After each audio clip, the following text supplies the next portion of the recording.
I'm live. How's everybody doing tonight? We're doing all right? All right, so YouTube people, I've got TikTok up on my left right here. So I'll try not to be distracted by the TikTok people, but I don't know what I'm doing on TikTok yet, so it's a little confusing. I'm supposed to get roses or something, and I don't know what it means. Don't forget to hit like and hit your notifications so that you know that you're there. You can also chat. I've got the chat window open, so please feel free to say, what up? Welcome to Randsanity, episode 179, as we're zooming toward episode 200 on December the 17th. 200, that's the goal right now.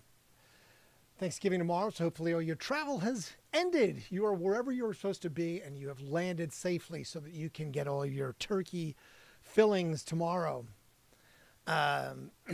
You know, you want to get your pumpkin pie in, you want to get your turkey, your ham, your mashed potatoes, green beans, some horrible pudding, your drunken uncle. No, not your drunken uncle. Actually, I spoke to my drunken uncle today. It was his birthday, so his birthday is today, but he's not going to be visiting because I don't get visitors for Thanksgiving, which is great. I have no problem with that. The whole not visiting Thanksgiving thing totally works for me, which, you know, it's nice because it just becomes this very mellow kind of chill Thanksgiving. So everybody having fun? Everybody doing a good time? All right.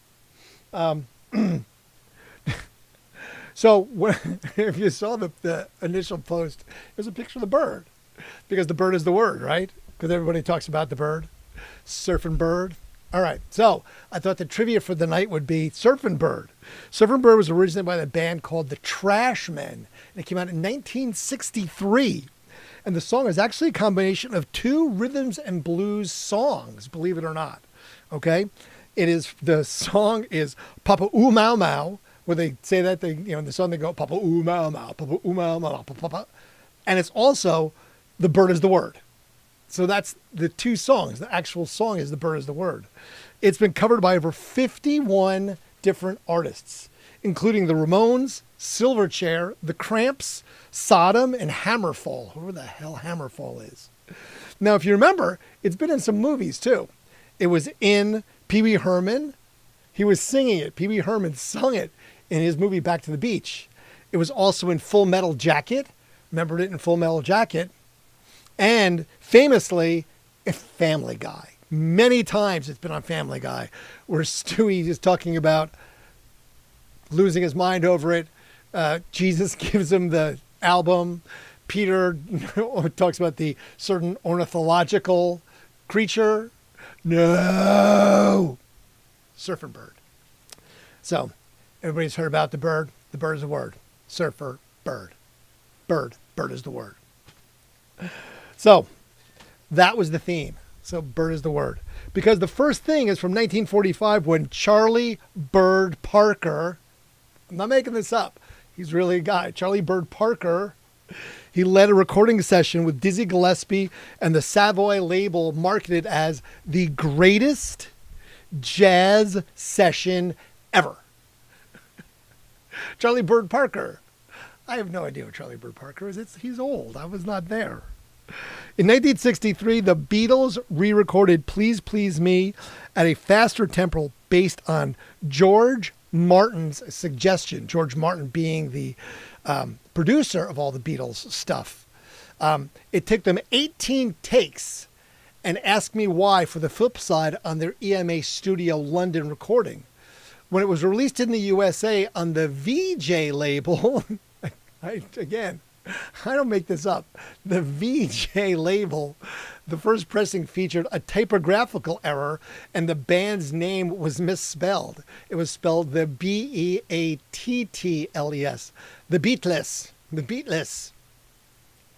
Can't make this stuff up. Yes, the VJ label. Just, again, I don't make this stuff up. I just report the crazy, okay? That's all I can do is just report the crazy. In 1958, Johnny Cash made his debut on the U.S. country chart with When, Cry, Cry, Cry. It made it to the number 14 but his next 7 singles would all make the country top charts, top 10, with I Walk the Line and There You Go, both hitting #1. So Johnny Cash's heyday was 1958 for sure, when he was doing all that good stuff.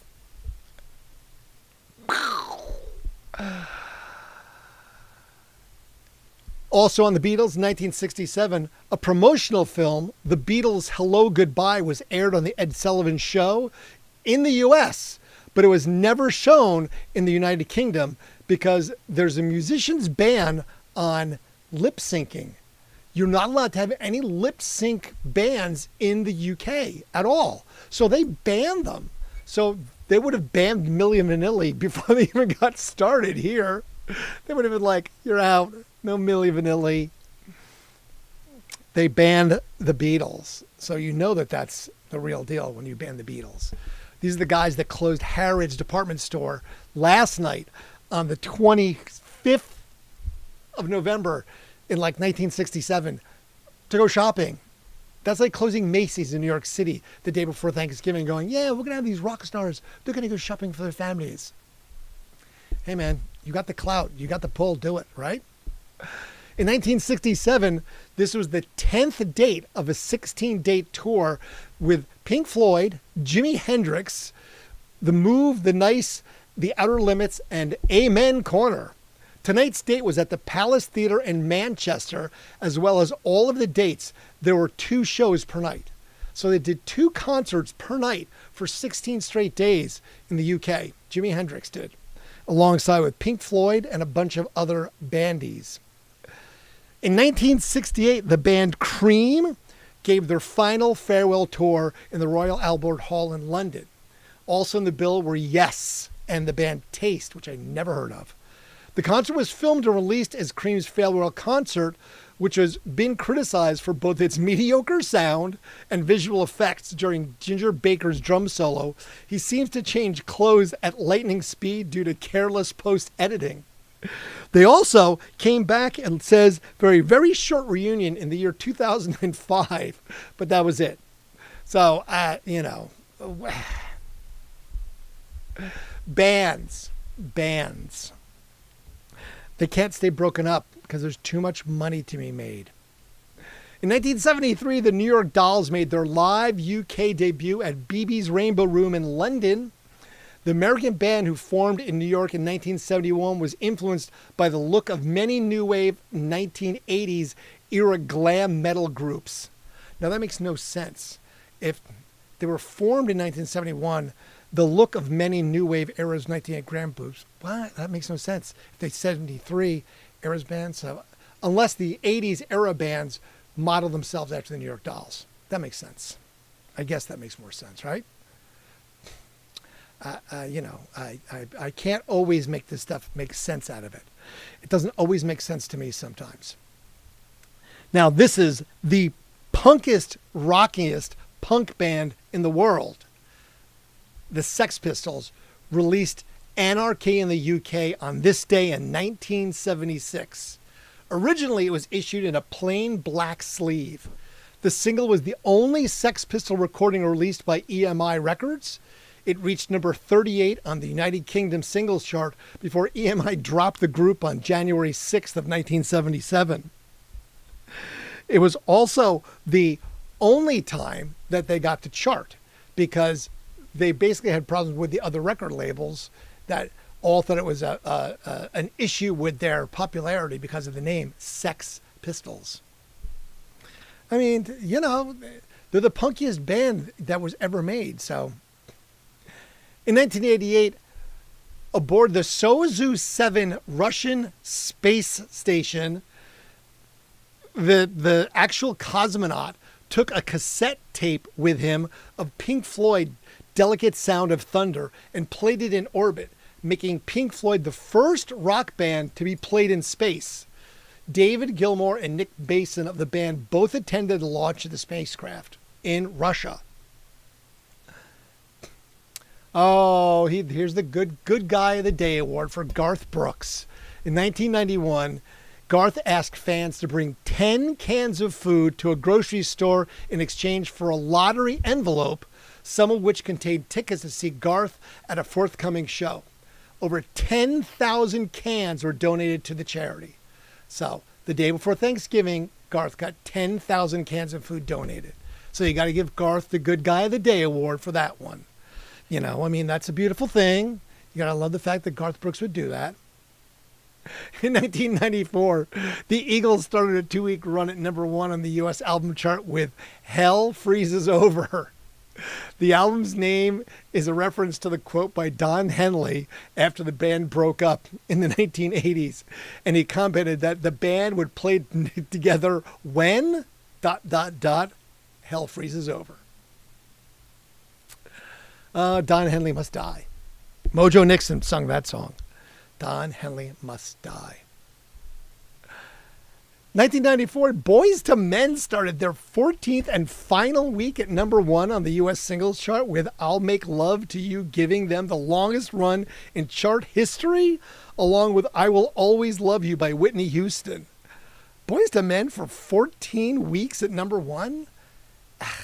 Who had musical taste in 1994 for Boyz II Men? I want to know this.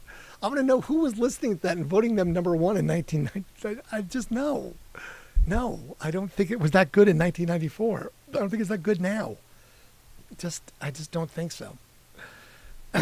In 2000, Madonna had stuff auctioned off at the Hacienda and raised about $25,000. It was also her UK TV debut at Club when C4 Music shows The Tube was broadcast live from the venue. All the bands, including the Happy Mondays, U2, New Order, Oasis, the Stone Roses, the Smiths, all have played at that club. So, very famous club in the UK.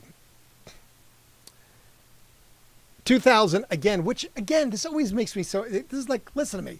The Beatles broke up in 1970, okay? 1970, okay?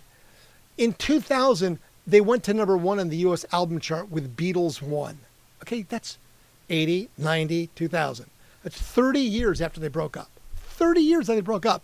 The album featured virtually every #1 single released from 1962 to 1970 when they broke up on the 30th anniversary of the band's breakup. It was the first compilation available on one CD, the world's best-selling album of the 21st century.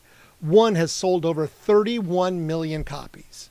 31 million copies for a band that broke up 30 years ago, and it's songs that go back all the way to the 60s, 1962, which is like, what, 64 years ago? Hey, you know what? You cannot blame the Beatles' popularity on anything for the fact that they make it happen. They do. They still have the clout. In 2003, rapper Soulja Slim was shot to death in front of his home in New Orleans at the age of 25. He was featured on Juvenile's 2004 U.S. #1 single, Slow Motion. I went and tried to find the whole thing behind Soulja Slim's shooting death, but I didn't run into a lot of information on it. It just didn't really say what, why, or how, just that he was shot in New Orleans. In 2008, the parents of missing Manic Street Preachers guitarist and lyricist Richie Edwards were granted a court order for him to be declared presumed dead after he disappeared nearly 14 years ago. Despite alleged sightings all over the world, including Elvis and Jim Morrison from The Doors, many believe to be Edwards' car was found near the Severn Bridge, where he thought he had taken his own life at the age of 27. So he would fall into the Rockstar 27 category then. So that's number 4 now that is not listed in the 27 book. You're going to have to make a new book for that. And this bless his heart, okay? The day before Thanksgiving in 2010, Willie Nelson was arrested for possession of 6 ounces of marijuana found in his tour bus. Now again, how did the cops get on tour buses? I've been on so many tour buses and I've never had the cops join me. The only time I had the cops join me on a tour bus is when they pulled me off telling me they were going to arrest me because someone threw a bottle out the window and hit the cop. It wasn't me, and I did not get arrested.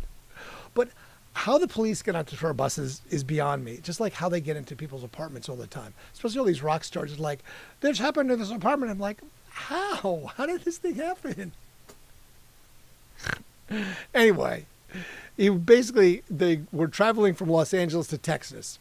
He was released after paying a bail of $2,500, and the prosecutor, Kit Bramblett, supported not sentencing Nelson to jail due to the amount of marijuana being so small. 6 ounces. Not that small. Snoop Dogg would go through that in a day, but that's Snoop Dogg with 80 joints a day. He instead suggested that a $100 fine and told Willie Nelson that he would have to sing him Blue Eyes Crying in the Rain for the court. I mean, is that ethical? Can a prosecutor actually do? I mean, they can. I mean, can they actually do it? Yeah, they can actually do that. They can pretty much get away with exactly what they want. But is it ethical to say, hey, I won't send you to jail, and I'm just going to forget the whole thing. Play a song for me so I can tell people I had a private concert from Willie Nelson. Just saying. All right, so speaking of the Sex Pistols, because this is why it's the punkiest punk band ever. Punk memorabilia said to be worth $6 million was set on fire in the middle of the River Thames in London, England. Joe Corr, the son of Sex Pistols manager Malcolm McLaren and fashion designer Dame Vivienne Westwood, burnt the items on the 40th anniversary of the Sex Pistols debut single. The 48-year-old told the crowd that punk was never meant to be nostalgic. So he burned $6 million worth of memorabilia and destroyed it forever. I don't know if I love that or hate that. I think both. I think I love that because, you know, it should not be nostalgic. But I think I hate that because it's like, really? You burned up $6 million worth of memorabilia? I don't know. You tell me. That's entertainment. I mean, that's all it is, right? Oh, and Adele. In 2021, Adele was #1 on the United Kingdom chart for her 4th studio album, 30. Her first studio album in 6 years following 25. She just names them 5 years apart. 2015, that came out. The album was nominated for 6 Grammy Awards, including Album of the Year, and it won the Brit Award for British Album of the Year at the Brit Awards in 2022, making Adele the first solo artist in history to win the award 3 times, having won previously for 21 and 25. 30 reached #1 in 25 countries. Does she just name her albums like numbers? I have no idea. I didn't know that. I think the only thing I think that on Saturday Night Live when we saw Adele was the only time. I don't think I've seen Adele besides that. I don't know. That's what I'm just saying, you know. I don't know. Is that possible? Very possible. Is it likely? Very likely. Let's see what else. In 1999, the very first Billboard Awards, the winners were Janet Jackson and Hammer Time, MC Hammer. In 2007, Alicia Keys, like You'll Never See Me Again, her single, she won the NAACP Image Award for Outstanding Music Video, Outstanding Song Award in 2008, and the Billboard Song of the Year in 2008. I was listening to that earlier. It's actually a good song. I was like, I wasn't really a huge fan of Alicia Keys, but that's actually a very good song. You'd be very happy listening to it. Casablanca, the movie Casablanca, premiered today in a Hollywood theater in New York City. It won the Academy Award for the 1943 Best Film. Come up and see me sometime. This one I just found to be perfect. Perfect to end it on before I do births and deaths. In 2013, Alec Baldwin on Alec Baldwin. He had a TV show that was called Up Late with Alec Baldwin. And only 5 episodes, he was canceled. The reason he got canceled is because of an episode of him being filmed having a tirade in the street. Basically, going back to the bird was flipped, and so was his lid. Apparently, he lost his shit publicly on the streets of New York City. And of course, because everybody has these, everyone has phones, it was filmed. When the producers of the show saw this, they canceled his show. I mean, he was a late night TV host, so he flipped out bad enough that they actually canceled the entire show. Oh, Alec Baldwin. There you go. Your reputation precedes you, sir. You know, I'm just saying. I mean, I know the man has a temper, but wow. I mean, if you get your show canceled because you flip out that much, that's a lot. That's a lot to say. I'm just saying. That's a lot. Woo! All right, born on this day was Robert Goulet. He's dead. Also, Rich Little. He's not. Tina Turner. She's dead. Adam Gaynor of Matchbox 20. John Striderader of Wilco. And DJ Khalid. 50 today. So there you go. That's all the stuff. That's all the news that's fit to print when it comes to trivia on the day before Thanksgiving. Not a lot happens. It's a holiday. So bands aren't touring. They're at home with families and doing their thing as well. You know, not too much crazy crap happened.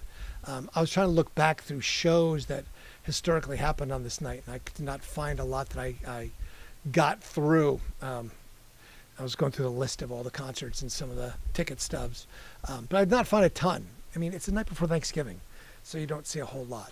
Again, usually it's travel. You know, you're traveling to go see family and friends. So, like I said, I hope everybody has traveled. You've already made your locations. You're where you need to be. You've gone to your family and your friends. I'm going to change cameras for a second, so sorry, TikTok people. Don't forget, like, subscribe, and hit your notifications so that you know when this is going to happen nightly at 11 o'clock. There you go. Now I'll go back to this camera. See, that's what you're missing, TikTok.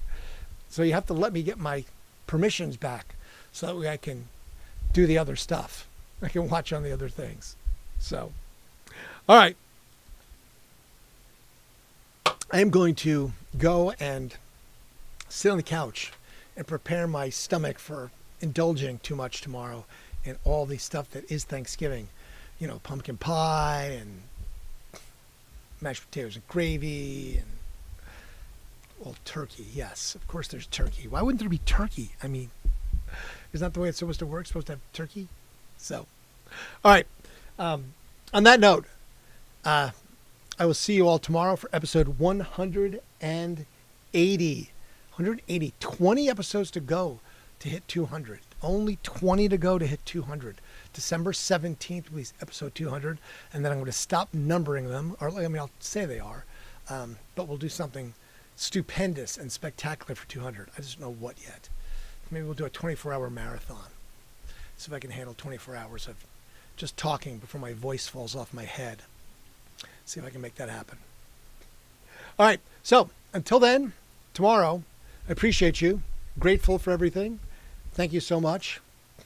Have yourself an outstanding Thanksgiving. Don't eat too much turkey. I look forward to you tomorrow night. And we'll do this entirely again, but completely different. And we'll see what happened on Thanksgiving in the world of rock, roll, and entertainment. Till then, fade into black.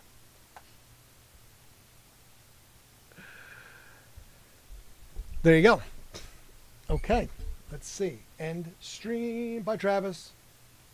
Happy Thanksgiving, everybody.